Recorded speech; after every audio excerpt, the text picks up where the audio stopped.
हुए नभ जल और थल का चक्कर लगाते हुए मायावी भस्मासुर बड़ी दूर कंदराओं में, गुफाओं में, हिमालय तक विचरण करते हुए भगवान का परम भक्त मदमस्त होकर के असुर की भांति विचरण करता हुआ अपने पराक्रम, अपने भगवान शिव की तपस्या जब नृत्य करते करते थक जाता है तो मन में यही विचार आता है कि क्यों न मैं भगवान शिव को प्रसन्न करूं। ओम नमः शिवाय। ओम नमः शिवाय।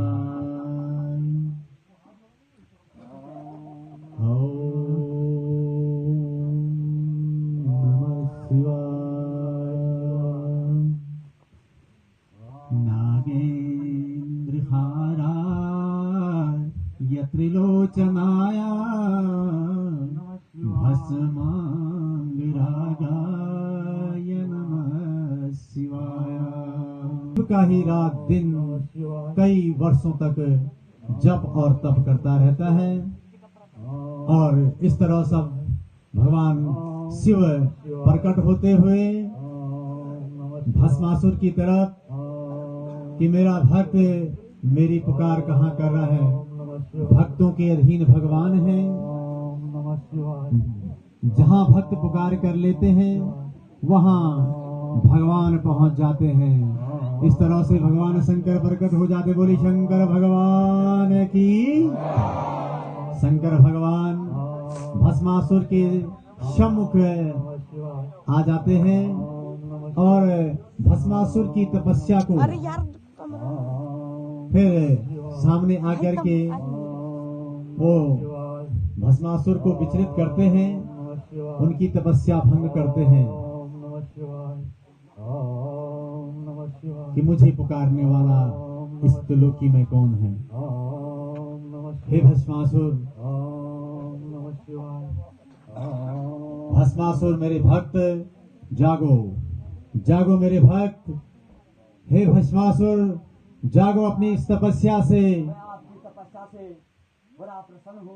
बोले क्या वर मांगना चाहते हो? किस आशय से मुझे पुकारा? और भस्मासुर भगवान के चरणों में नतमस्तक होते हैं। हे प्रभु, आपने मुझे दर्शन दिए। प्रणाम महादेव। मैं आपकी तपस्या से बहुत प्रसन्न हूँ और भगवान के दर्शन पाकर के भस्मासुर प्रसन्न हो जाता है कि मेरी हजारों साल की जो तपस्या है प्रभु आपने दर्शन किए। हजारों की सालों की तपस्या सार्थक हो गई, सार्थक हो गई, सार्थक हो गई और मुझे भगवान के दर्शन हो गए। भगवान के चरणों में पुनः झुक जाते हैं, भगवान के सामने झुक करके महादेव से अमर और अजर होने का वरदान मांगो। और भस्मासुर भगवान के सामने झुक करके वरदान मांगते हैं। हे प्रभु, आप यदि मेरी तपस्या से प्रसन्न हैं तो मुझे वरदान दें। हे प्रभु, अगर आप मेरी तपस्या से प्रसन्न हैं तो मुझे अजर और अमर वो भस्म कंकण दीजिए कि मैं जिस भी प्राणी के सर में हाथ रखूं वो भस्म हो जाए। भगवान आशुतोष प्रसन्न होकर के थोड़ा देर सोचते हैं कि ऐसा मैं भस्म कंकण यदि भस्मासुर को दूं तो क्या ये इसका सदुपयोग करे न करे। पात्र के लिए ही चाहे विद्या हो चाहे कोई भी चीज हो दान करनी चाहिए। तो सोच समझ करके भगवान जैसे नाम के भोले हैं वैसे ही काम के भोले हैं भगवान। और भोले ने जो है वो भस्म कंकण भस्मासुर के हाथ में दे दिया और भस्मासुर उस कंकण को हाथ में रख करके बड़ी प्रसन्न मुग्ध हो जाता है और चारों तरफ हाहाकार मच जाती है, धरती डोल जाती है, डगमगा जाती है।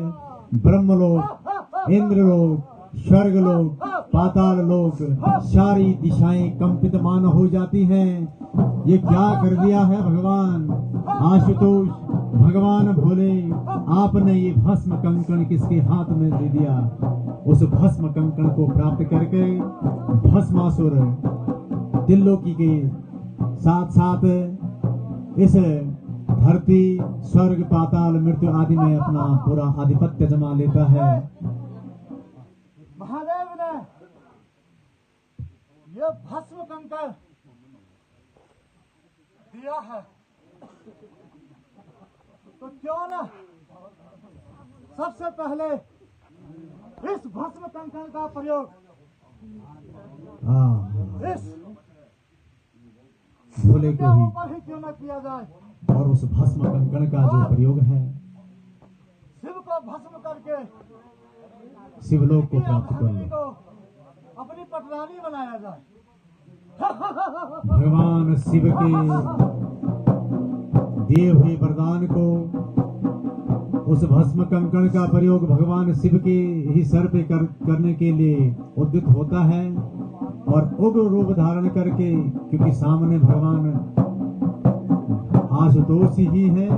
प्रभु आपने कैसा ही वरदान दे दिया, कैसा ही भस्म कंकण भस्मासुर को दे दिया, जिसका उपयोग जो है वो भस्मासुर भगवान के ही सर पे करने के लिए उद्यत होता है। काम के ही साथ साथ जैसा नाम भोला वैसा काम भी भोला भगवान का। और भस्मासुर अब मदमस्त होकर के और शिव के ही चारों तरफ घूमते हुए और भगवान पूरे हिमालय का चक्कर लगाते हुए, तीनों लोकों में चक्कर लगाते लगाते अब पूरी धरती डोल रही है, जल थल नभ डोल गया। ये क्या हो गया? आज भगवान ने भस्मासुर को भस्म कंकण दे करके स्वयं अपने ही जान मुसीबत में डाल दी।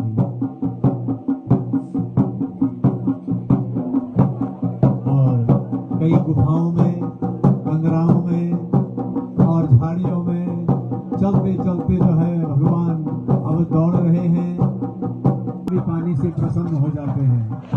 भस्मासुर के पास तो आज अजर और अमर तक का प्रदान करने वाला भस्म कंकण, उस भस्म कंकण को विराजमान करके भस्मासुर अब विचरण कर रहे हैं और सबसे पहले शिव की ही खोज में है। शिव को ढूंढ रहे हैं कि कहाँ वो शिव है और आज उन्हें ही मैं भस्म कर लेता हूँ।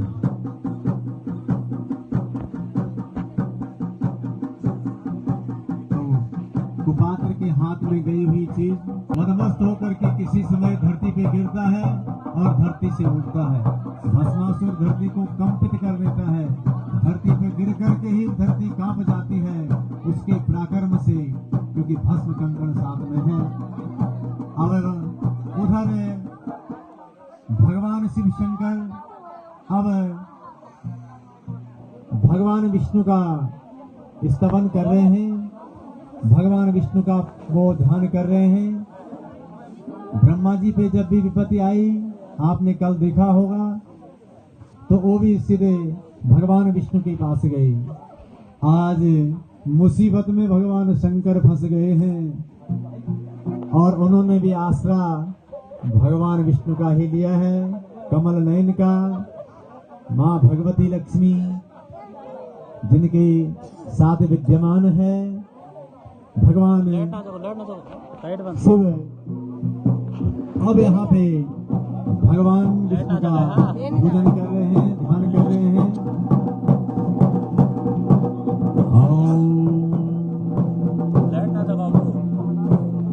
विष्णवे नमः। और भगवान विष्णु मोहिनी के रूप में अवतरित होते हैं।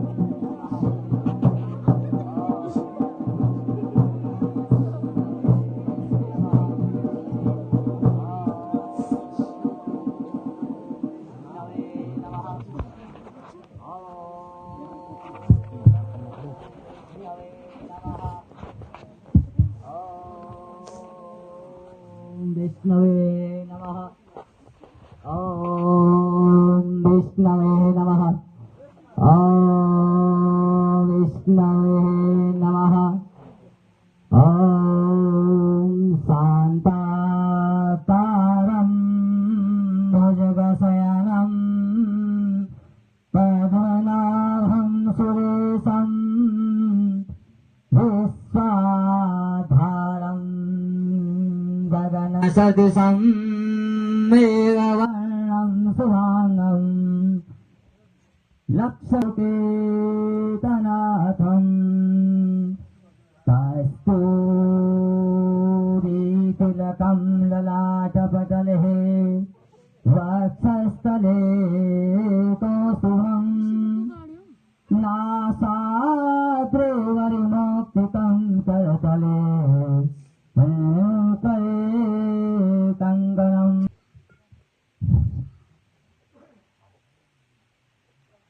हे महादेव, आप तो त्रिलोकीनाथ हैं, नाथों के नाथ। आप क्यों परेशान हैं? अपनी समस्या बताएं प्रभु। क्या आप इतने क्यों घबराए हैं? आप पे कौन सी विपत्ति आन पड़ी है?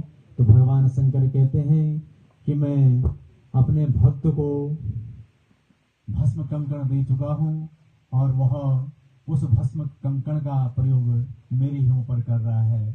भगवान शिव शंकर धरती डोल जाएगी और जन कल्याण का इस संसार में जितने भी कीट पतंग आदि हैं सारे नष्ट हो जाएंगे। भगवान शिव कल्याणकारी हैं। मोहिनी फिर भगवान विष्णु कहते हैं मोहिनी अवतार में कि आप घबराएं नहीं, मैं स्वयं उस भस्मासुर अब अपने उस गुप्त धाम से सीधे कैलाश पे अपना निवास कर लो। तो विदित है समुद्र मंथन में जब अमृत कुंभ प्राप्त हुआ तो किस प्रकार से मोहिनी अवतार लेकर के उस अमृत को कैसे बांटा। सुर और असुर जो दो भाई थे, एक तरफ दैत्य एक तरफ देवता, तो देवताओं के लिए किस प्रकार वो अमृत मोहिनी अवतार में दिया, ऐसा ही आज हमारे इस सामने अभी आप देखेंगे कि भस्मासुर को किस प्रकार अपने वशीभूत करके वो मोहिनी भस्म कर लेती है। तो आइए ये भस्मासुर और मोहिनी का यहाँ पे प्रसंग हम देखते हैं। अब भस्मासुर फिर मायावी शिव को ढूंढते ढूंढते कई कंदराओं में कई जगह जो है चलता रहता है और उसे कहीं भी शिव के दर्शन नहीं दिखाई देते हैं।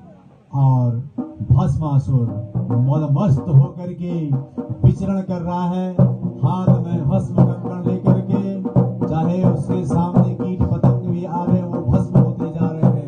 भस्मासुर का आगमन फिर आपके सामने मदमस्त होकर के मायावी भस्मासुर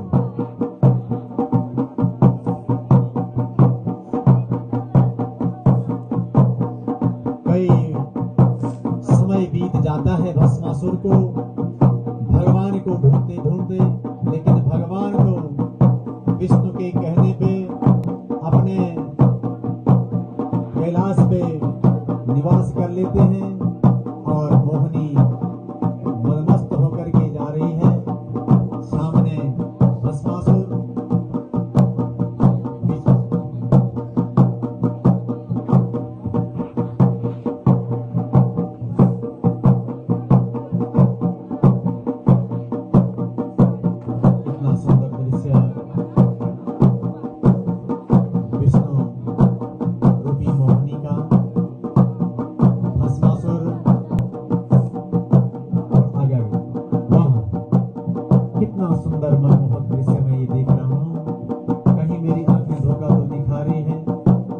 मैं ये क्या देख रहा हूँ, ये सामने ये सुंदर स्त्री कौन नजर आ रही है। भस्मासुर धीरे धीरे उसे मोहिनी की तरफ जाता हुआ, मोहिनी की तरफ आकर्षित होता हुआ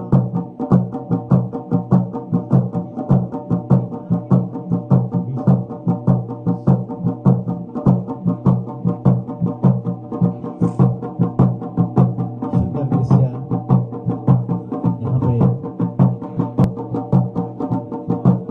भस्मासुर मोहिनी के रूप को देकर के मोहित हो जाते हैं, जिनका नाम ही मोहिनी अर्थात मनमोहक। और हमारे इस गांव का नाम मनोड़ा, मन को रमने वाला जो स्थान है वो मनोड़ा। स्वर्गलोक की जितनी अप्सराएं हैं, चाहे रंबा, उर्वशी आदि जो है, उनसे भी कई सुंदर, क्योंकि भगवान और भस्मासुर अपने मन के विचार अब मोहिनी के सम्मुख रखते हुए, वहां कितनी सुंदर अबलाई मेरे सामने है। कितने सुंदर कन्या मेरे सामने। तुम कौन हो, तुम्हारा क्या परिचय है, हे सुंदरी। तुम कौन हो? अब ये प्रस्ताव जो है मोहिनी के सम्मुख रखते हैं भस्मासुर, और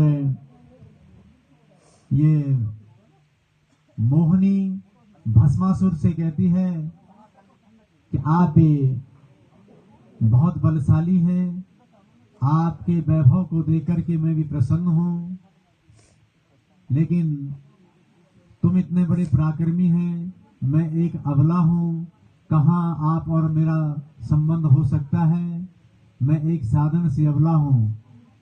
ऐसा मोहिनी उसको मोहित करने के लिए ऐसा कहती है। भस्मासुर फिर प्रसन्न हो जाता है कि नहीं, मैं आपसे बहुत प्रसन्न हूं, आपकी हर इच्छा मैं पूरी कर दूंगा। अपने वैभव का वह सारा बताता है वृतांत कि मैं इतना बलशाली हूं, मेरे पास ऐसी त्रिलोकी की शक्ति है, मेरे बराबर कोई भी इस तीनों लोकों में बलशाली नहीं है। मोहिनी करीब आएंगे। मोहिनी और भस्मासुर का आपसी संवाद। मोहिनी